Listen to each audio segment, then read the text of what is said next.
Pas më shumë se 3 vjetësh, në Stamboll takohen për bisedimet e tyre të para për paqe negociatorët rus dhe ukrainës.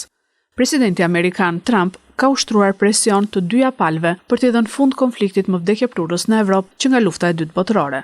Takimi në pallatin Dolmabahçe në Bosfor është një shenjë përparimi diplomatik mes palëve ndërluftuese, të cilat nuk ishin takuar ballë për ballë që nga marsi i vitit 2022.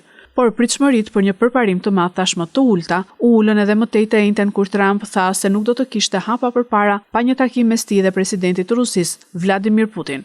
Burimet të Ministrisë së Jashtme turke thanë se një takim me zyrtarëve turq, amerikan dhe ukrainas do të zhvillojë fillimisht i ndjekur nga bisedime mes delegacioneve turke, ruse dhe ukrainase.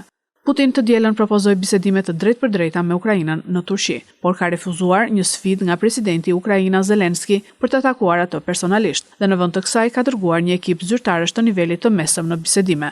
Zelenski tha se vendimi i Putinit për të mos marrë pjesë, por për të dërguar atë që ai e quajti një delegacion dekorativ, tregoi se udhëheqësi rus nuk e kishte seriozisht përfundimin e luftës.